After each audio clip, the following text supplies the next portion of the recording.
नमस्कार, आप देख रहे हैं इंडिया टीवी और हम हाजिर हैं ग्राउंड रिपोर्ट लेकर। आज की बड़ी खबर पर हाथरस हादसे पर इंडिया टीवी संवाददाता ग्राउंड जीरो पर अलग अलग हिस्सों में मौजूद हैं और वहां से एक्सक्लूसिव रिपोर्ट्स जो हैं आपके लिए लेकर आ रहे हैं। जिन घटनाओं को लेकर कई चीजों का लगातार खुलासा हो रहा है, हम आपको दिखाएंगे।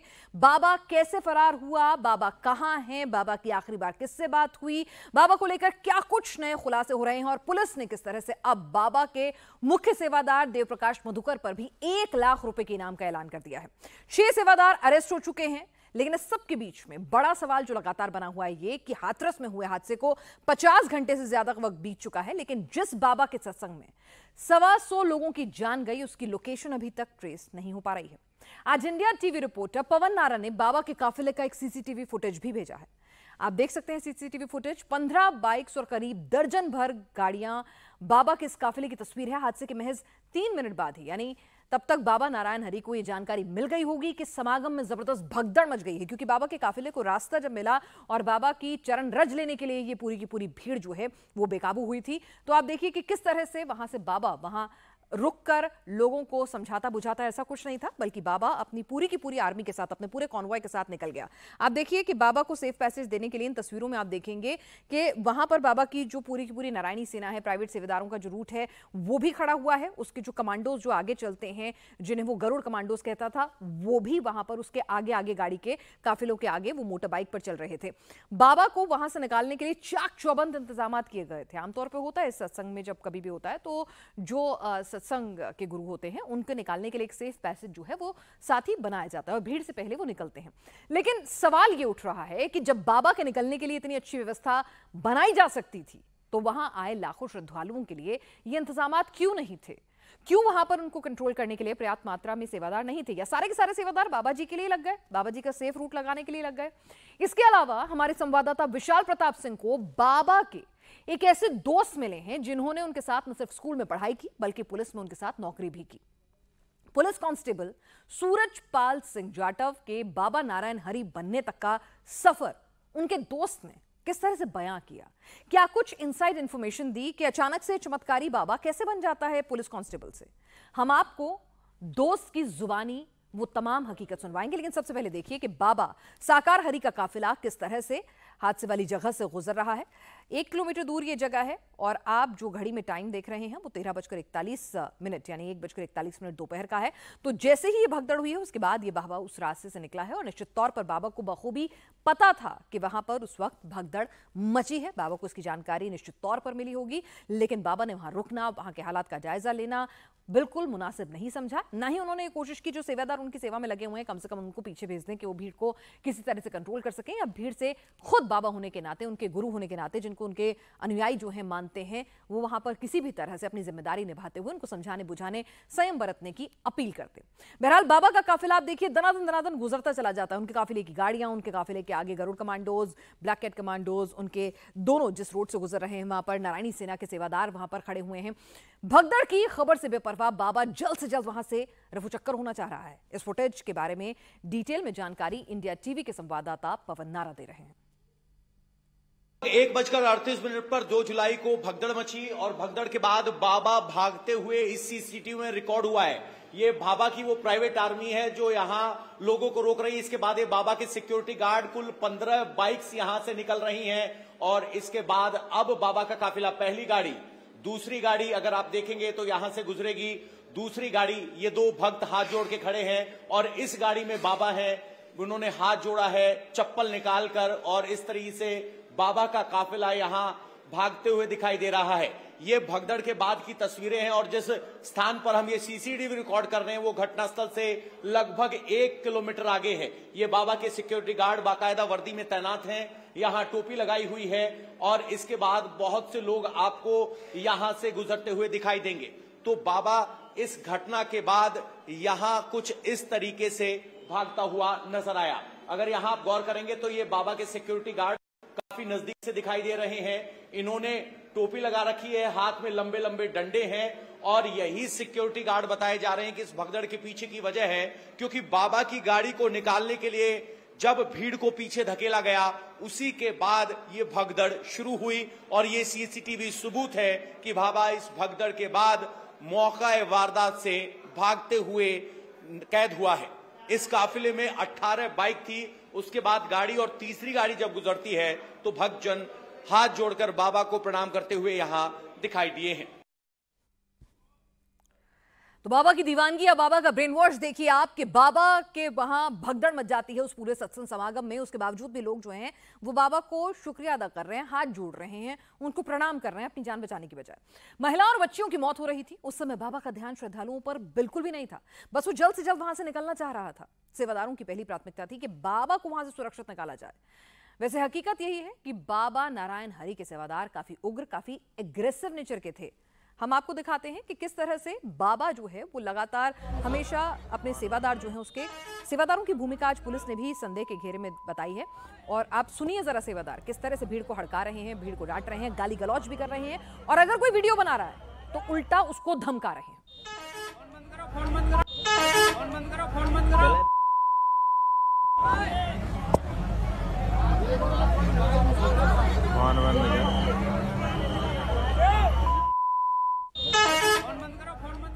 आप सुन रहे हैं फोन बंद करो, फोन बंद करो, गाली गलौज, वो हम आपको सुनवा नहीं सकते, बीप कर दिया है हमने। बाबा की ये पूरी की पूरी सेना आप देखिए किस तरह से वहां पे तैनात है और किस तरह से वहां पर एक तानाशाही भरा रवैया था। और जिस बात का जिक्र बार बार प्रशासन भी करता है कि जब भी इस तरह के समागम का आयोजन होता है तो सेवादार खुद को ही सबसे बड़ी सिक्योरिटी समझते हैं और वो पुलिस को भी, प्रशासन को भी अंदर जाने नहीं देते हैं। और वहां पर अनुयायियों की आड़ में, क्योंकि वहां पे इतने सारे भक्तजन आते हैं, तो जरा सा कोई कुछ कहे तो वहां पे अव्यवस्था, लोगों की भावनाएं हर्ट होना और वहां पर भीड़ के उग्र होने की आशंका लगातार बनी रहती है। तो इन सेवादारों पर ही ट्रस्ट करना होता है और यहां पर सेवादारों की भूमिका ही संदेह के घेरे में है कि आप सेवादार वहां पर इतनी बड़ी तादाद में मौजूद थे तो वहां से भाग खड़े क्यों हुए, लोगों की मदद क्यों नहीं की, सेवादारों की संख्या अगर पर्याप्त नहीं थी तो पुलिस से हेल्प आपने क्यों नहीं ली, अतिरिक्त पुलिस बल क्यों नहीं मांगे, सेवादार जिस तरह से कोई वीडियो नहीं बनाने दे रहे तो ऐसा क्या छुपाना चाह रहे थे। भाई भक्तगण आ रहे हैं, उन्हें वीडियो बनाने दीजिए, आप उनके साथ गाली गलौज क्यों कर रहे थे। कुछ खबरें तो ये भी आ रही हैं कि सेवादारों ने धक्का मुक्की भी की, हल्का पुल्का बल का भी प्रयोग किया और कुछ लोग ये भी कह रहे हैं कि भाई सेवादारों ने ही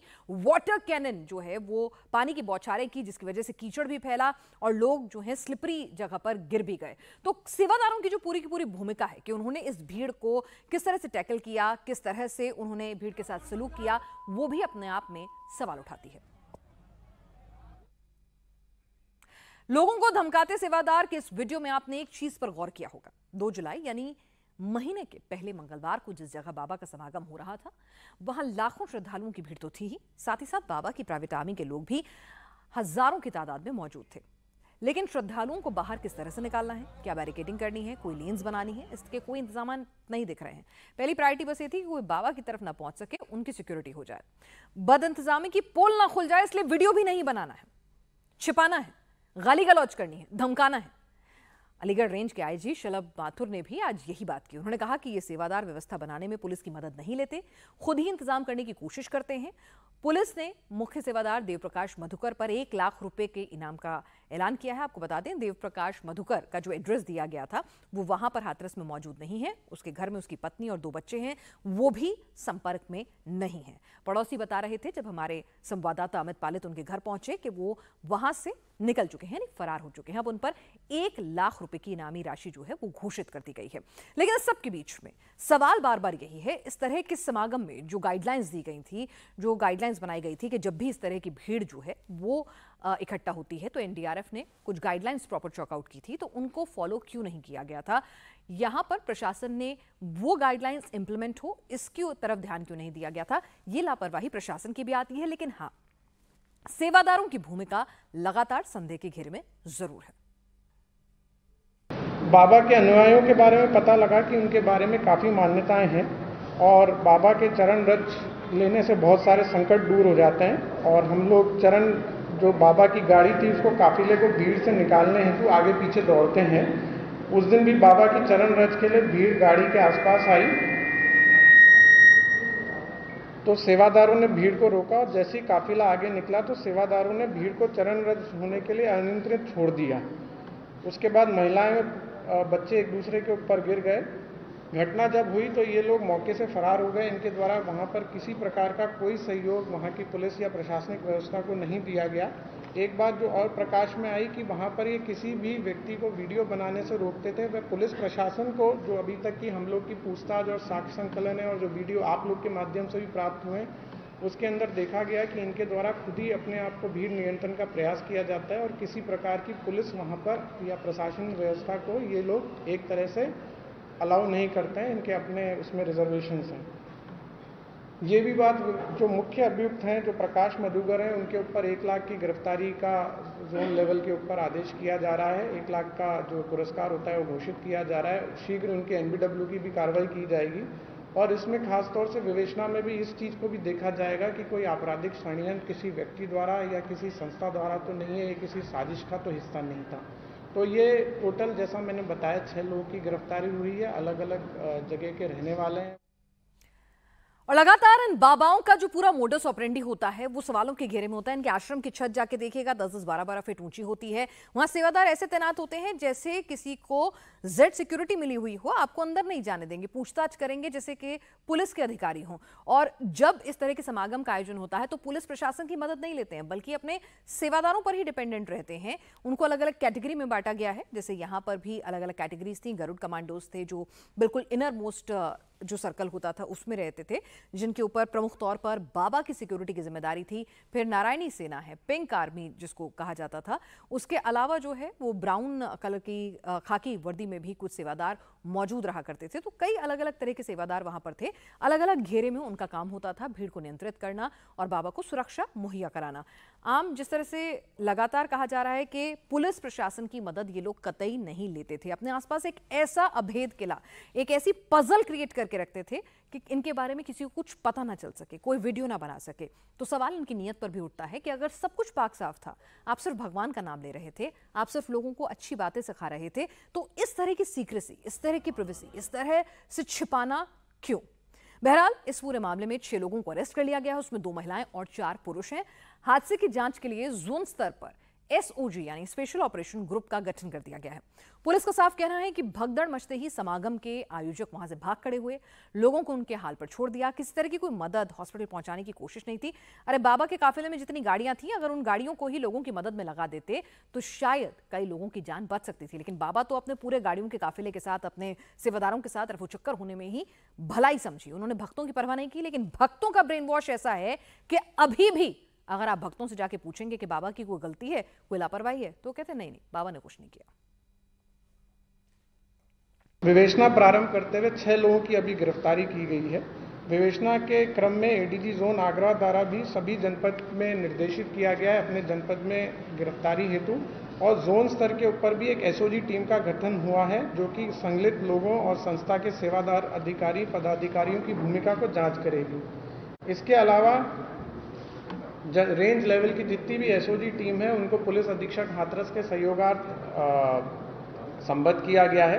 ये बेसिकली एक, आप अगर वहाँ पर आप वीडियो भी देखेंगे वहाँ पे, तो ये कंपोजिट रूप से वहाँ पे साथ में खड़े रहते हैं। और एक, जैसा मैंने बताया, वहाँ पर जो भी गाड़ी के पास जाएगा उसको रोकना, एक तरह से भीड़ को नियंत्रण करना। ये उस दिन सभी लोग वहाँ पर मौजूद थे और भी लोग इनके साथ ही हम लोग कभी पूछताछ में निकल के आए जो वहाँ पर मौजूद थे, जिन्होंने अलग अलग तरह की ड्रेसेस भी पहन रखी थी, जिन्होंने कि चंदा भी इकट्ठा किया था, फाइनेंशियल रूप से भी इसको जो सपोर्ट था वो किया था। और बेसिकली जब भगदड़ की सिचुएशन हुई तो ये सब जो भी आयोजन करता है मौके से भाग गए। और हैरानी की बात यह है कि बाबा के सत्संग में बदइंतजामी थी। भगदड़ में 121 श्रद्धालुओं की मौत हो गई। बाबा गायब हो गया।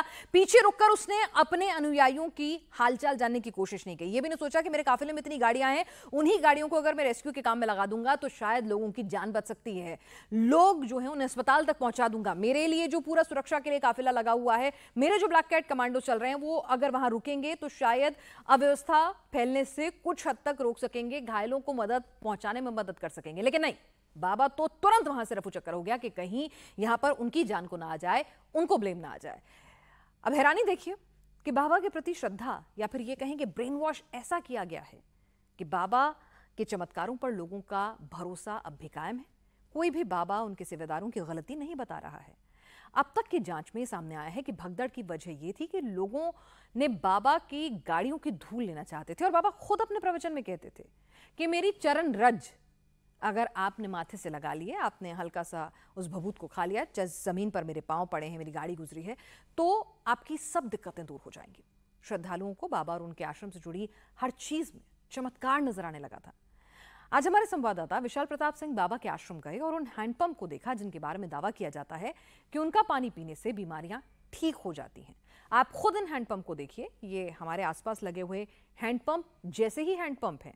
ये कहीं कोई चमत्कारिक हैंडपंप नहीं है, ये कोई जिसे कहते हैं ना प्रकृति की गोद से आ रहा कोई ऐसा पानी नहीं है जिसमें कुछ चमत्कारिक केमिकल्स हों या जिसमें किसी औषधि तत्व की पुष्टि की गई हो। क्योंकि कई जगह का पानी होता है जिसमें कहा जाता है कि इसमें कुछ इस तरह से इतना प्योर है, इसमें औषधि है, तो वो अच्छा माना जाता है, मीठा पानी, तमाम तरह की बातें होती हैं। लेकिन ऐसा कुछ नहीं है। ये एक साधारण सड़क किनारे लगे हुए एक बाद हैंडपंप है जिनको बाबा चमत्कारिक हैंडपंप की बात करता था। कोई मंत्र नहीं है इन हैंडपंप के पानी में, किसी भी तरह से ये पानी जो है चमत्कारिक हो या इस पानी के अंदर खुद जमीन के नीचे से ऐसे औषधि तत्व हो जो साइंटिफिकली प्रूवन हो, ऐसा कुछ नहीं है।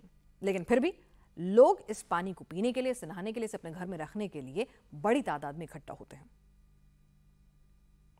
जैसे ही आप आश्रम में आते हैं, आश्रम में आपको कई सारे 1 2 3 4 5 6 7 8 हैंडपंप मिलते हैं। और मान्यता यह है कि जो लोग भी यहाँ पर आते हैं और इस हैंडपंप का पानी पीते हैं, इस पानी को बहुत ज़्यादा यहाँ पर पावन माना जाता है, प्रसिद्ध माना जाता है। और ये माना जाता है कि इस पानी को पीने से लोगों की बीमारियाँ खत्म होती हैं, उनका जो कष्ट होता है वो खत्म होता है और उनकी जो परेशानियाँ हैं वो भी खत्म हो जाती हैं। इसके अलावा अगर बात कर लिया जाए तो जो सेवादार हैं, मुख्य सेवादार हैं, वो भी हमारे साथ मौजूद हैं, उनसे बात कर लेते हैं।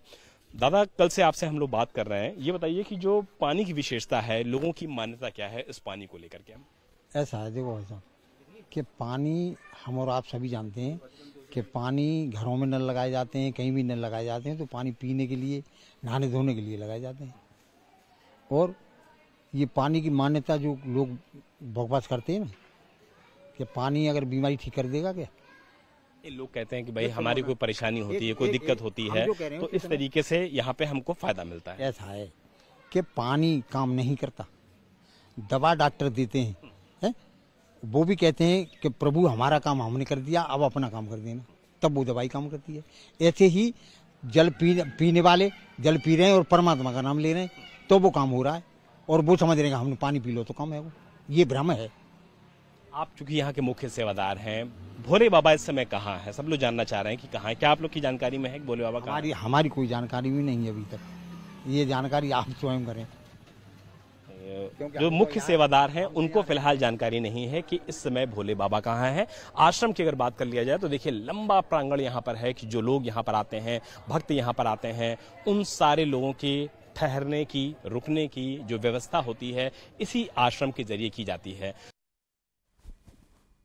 तो बाबा का एक तरह से रहस्य लोग जो है वो बना दिया जाता है, उसके इर्द गिर्द एक ऐसा ऑरा क्रिएट कर दिया जाता है जहां पर लोगों को लगे कि भाई इस बाबा तक पहुंचना बहुत मुश्किल है, इनको छूना बहुत मुश्किल है, इनके चरणों की धूल लेना बहुत मुश्किल है। और जैसे जैसे मुश्किलें बढ़ती जाती हैं, ये एक मनोविज्ञान है एक तरह का कि लोगों के अंदर उतनी ही ज्यादा इच्छा प्रबल होती जाती है कि नहीं नहीं ये तो बहुत जरूरी है इस चीज को पाना। अगर आप किसी चीज को मुश्किल से पाएंगे तो उसकी कद्र आपको ज्यादा होगी, उसको पाने की लालसा आपके अंदर ज्यादा होगी। तो उसी तरह का ऑरा जो है वो बाबा के आसपास भी क्रिएट कर दिया जाता है।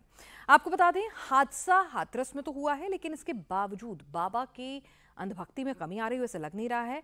मैनपुरी, इटावा, एटा, कासगंज में भी बाबा के आश्रम जो है अब सामने आ रहे हैं। पहले बाबा कहता था कि भाई बाबा तो कोई दान नहीं लेता, बाबा ने अपनी सारी संपत्ति जो है वो भी ट्रस्ट के नाम कर दी है, बाबा जो है बिल्कुल इन तमाम चीज़ों से मोहमाया से दूर हैं। लेकिन आपको बता दें अब एक के बाद एक बाबा के आलीशान आश्रम जो हैं वो नजर आ रहे हैं। और बाबा का खुद के प्रति प्रेम देखिए कि उन आश्रमों के ऊपर खुद को विष्णु अवतार मानने वाला ये बाबा सूरजपाल सिंह जाटव उर्फ नारायण साकार हरि गरुड़ पर बैठा है। अपनी ही तस्वीरें, अपनी ही महिमा मंडन में भजन जो है वो ये अपने भक्तों से गाने के लिए कहता था। दरअसल बाबा नारायण हरि का जन्म हुआ था कासगंज में। हमारे संवाददाता विशाल प्रताप सिंह कासगंज में गए जहां बाबा का जन्म हुआ। आश्रम वहां भी भव्य है। अब तक उनके कई भक्त आश्रम के अंदर मौजूद हैं और बाबा के चमत्कार की कहानियां जस की तस सुना रहे हैं। इस समय कासगंज के बहादुर नगर इलाके में मौजूद हैं, जो कि नारायण साकार हरि का जन्म स्थान है। और यहीं पर है वो पहला आश्रम जहां से नारायण साकार हरि की भोले बाबा के रूप में, सत्संग के रूप में शुरुआत हुई है।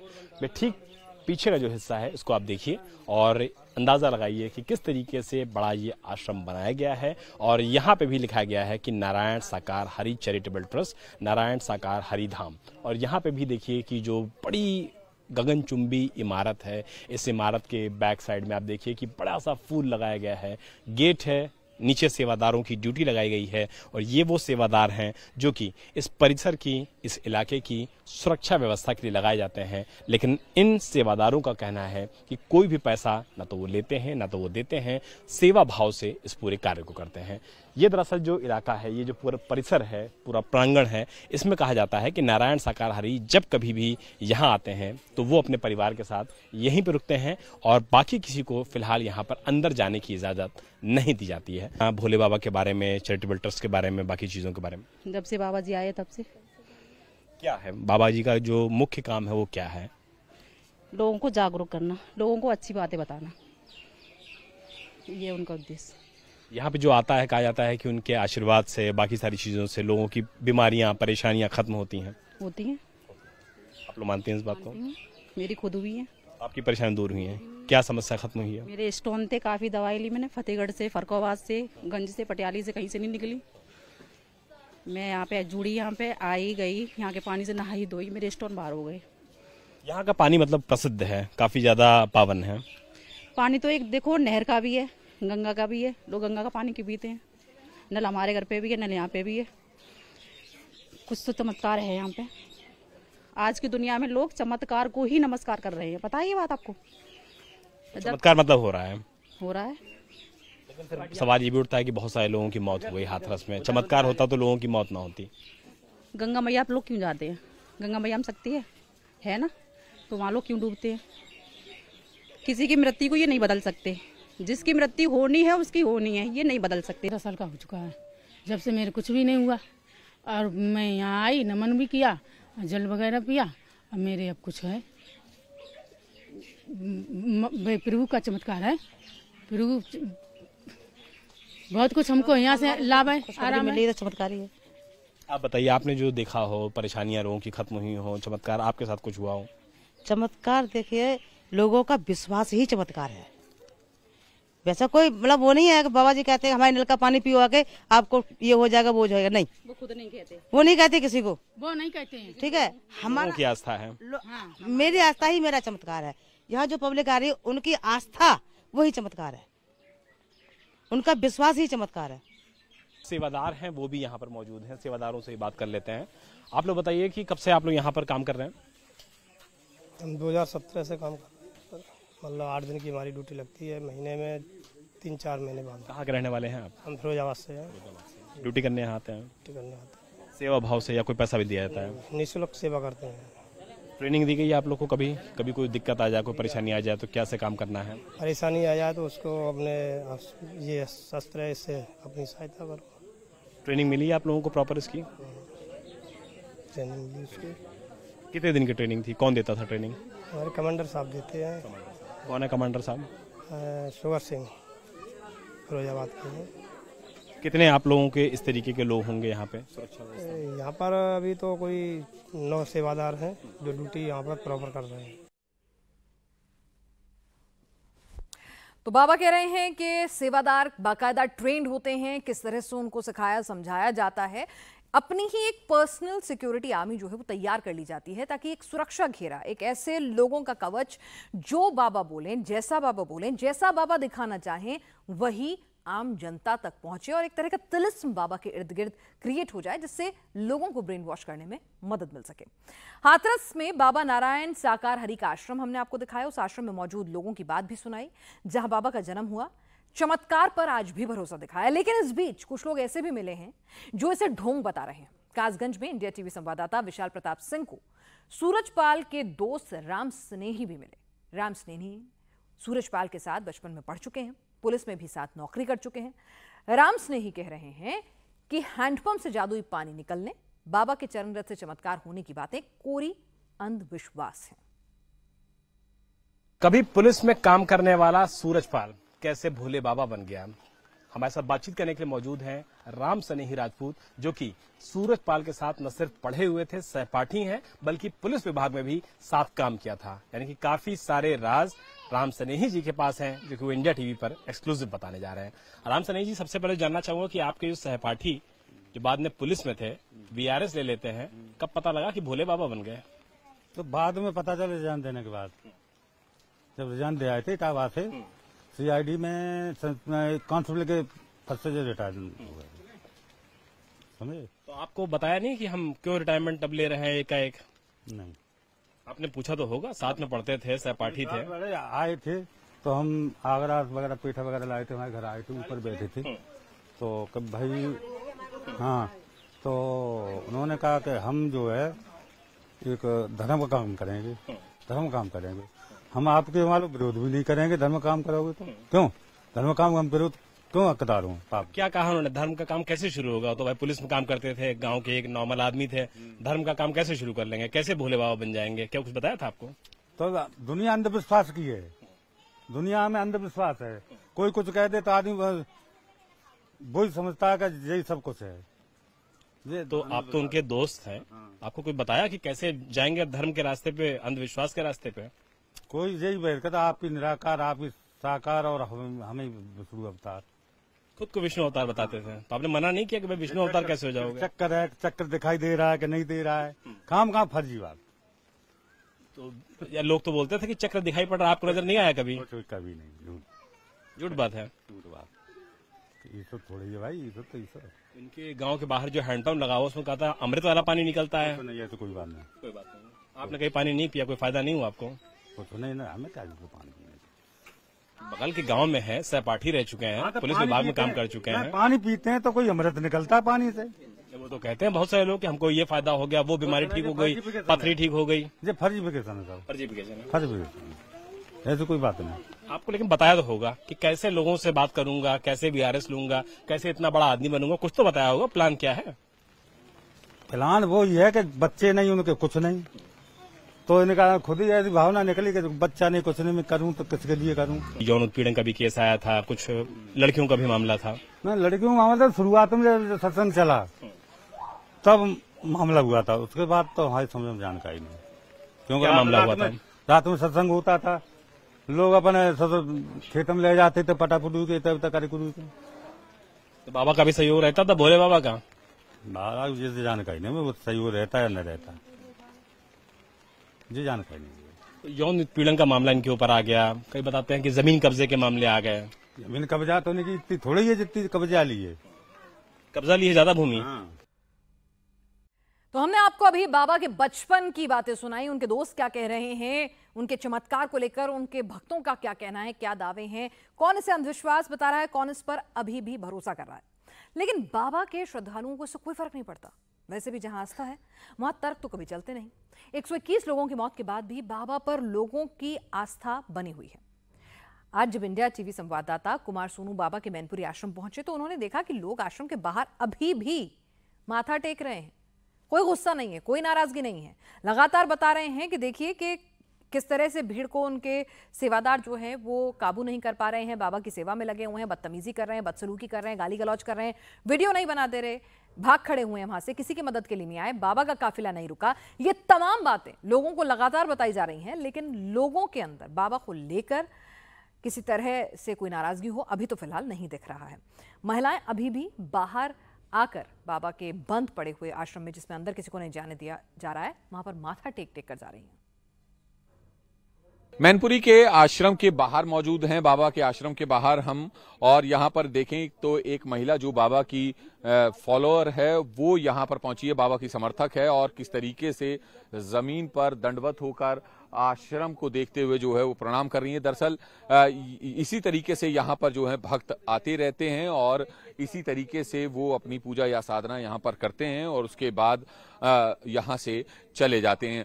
तो आप तस्वीरें देख रहे हैं कि ये जो महिला है वो बाबा की को मानने वाली हैं। बाबा को ये लोग परमात्मा कहते हैं और इसी तरीके से यहाँ पर आते हैं। दरअसल हाथरस में जो पूरा हादसा हुआ उसके बाद से बाबा का कहा जा रहा था कि वो मैनपुरी के आश्रम में आए थे। हालांकि अभी वो अंदर हैं या नहीं है ये किसी को जानकारी नहीं है, लेकिन जो आसपास के जितने भी लोग बाबा को मानने वाले हैं वो इसी तरीके से यहाँ पर आते हैं और इसी तरीके से दंडवत करते हैं बाबा के आश्रम की तरफ, अपना सर झुकाकर जमीन पर नाक रगड़ते हैं और उसके बाद यहाँ से चले जाते हैं, क्योंकि इनकी ये आस्था है कि ऐसा करने से इनके तमाम जो दुख दर्द हैं वो दूर हो जाते हैं, जो उनकी बीमारियां हैं वो खत्म हो जाती हैं और इनके तमाम संकट जो हैं वो दूर हो जाते हैं। तो इसी तरीके से ये पूरा एक अंधविश्वास है जिसकी दुनिया बाबा ने बनाई हुई है। और फिलहाल आप तस्वीरें देखें कि बाबा के आश्रम के बाहर की ये तस्वीर कि कितना जो है अंधविश्वास लोगों में फैला हुआ है इस बाबा को लेकर कि लोग जरा सा भी जो है दिमाग नहीं लगाते कि किस तरीके से जो है वो अंधभक्ति में डूबे हुए हैं। ऐसा नहीं है, पहले ऐसे हादसे नहीं हुए हैं और इन हादसों को लेकर एनडीआरएफ की टीम ने कुछ गाइडलाइंस नहीं जारी की हैं, लेकिन सवाल यह है कि आप उनको एग्जीक्यूट कितना अच्छा करा सकते हैं। परमिशन देने के लिए जो चेक लिस्ट होती है आप उसको फॉलो कितना अच्छा करा सकते हैं, और जब मामला सत्संग का हो, बाबाओं से जुड़ा हुआ हो, तो ये एसओपीज फॉलो करना कितना जरूरी होता है। और सेवादार और आपकी जो प्राइवेट आर्मी होती है वो इसे कितना करने देती है, क्योंकि वो भक्तों की आस्था को शील्ड बनाकर अपनी मनमर्जी करने के लिए इस्तेमाल करते हैं। हमारे साथ पवन नारा इस वक्त हाथरस से जुड़ चुके हैं और हमारे संवाददाता कुमार सोनू विकासगंज से हमारे साथ जुड़ रहे हैं। पवन नारा, क्या कुछ ग्राउंड जीरो से अपडेट मिल पा रहा है? बाबा कहां फरार है? बाबा के बारे में कुछ जानकारी? देखिए, सबसे पहली बात, पुलिस बाबा की तलाश नहीं कर रही है। जब आज प्रेस कॉन्फ्रेंस में सवाल पूछा गया कि क्या बाबा जांच के दायरे में है, तो उन्होंने कहा अगर जांच में उनकी कोई भूमिका आएगी तो पूछताछ की जाएगी। फिलहाल पुलिस की तरफ से बाबा से कोई संपर्क करने की कोशिश नहीं की गई है। जो प्रेस नोट हाथरस पुलिस की तरफ से जारी किया गया है उसमें 6 आयोजक गिरफ्तार किए गए हैं। प्रेम मधुकर जो है मुख्य आयोजनकर्ता, उसके ऊपर 1 लाख रुपए का इनाम दिया गया है। लेकिन उसी प्रेस नोट में कुछ बातें जो इन 6 लोगों से गिरफ्तार हुई है उसमें सीधे तौर पर स्वीकारोक्ति है, यानी हम आयोजन के लिए जिम्मेदार थे, भीड़ नियंत्रित करना हमारा काम था। जब बाबा चले गए तो हमारे आयोजकों ने भीड़ को अनियंत्रित छोड़ दिया, जिसकी वजह से भगदड़ हुई। तो कुल मिलाकर कहा जा सकता है कि बाबा अभी पुलिस के दायरे से, रडार से, पूछताछ से बाहर है। बाबा पुलिस के रडार की पूछताछ से बाहर है, आएगा तो लेकिन सवाल बाबा पर भी उठ रहे हैं कि उनका काफिला वहां से तुरंत निकल गया, भगदड़ की सूचना थी तो रुके क्यों नहीं, काफिले की गाड़ियों को उन्होंने मदद में क्यों नहीं लगाया, अपने भक्तों को समझाया बुझाया क्यों नहीं? और अगर बाबा का दामन इतना पाक साफ है तो उनकी लोकेशन क्यों ट्रैक नहीं हो पा रही है? क्यों उन्होंने अपने मोबाइल फोन बंद कर दिया? क्यों सामने नहीं आ रहे हैं? क्यों उनके वकील के मार्फत एक प्रेस विज्ञप्ति के तौर पर बयान आ रहा है? तो ये तमाम सवाल हैं जो बाबा को लेकर भी खड़े हो रहे हैं।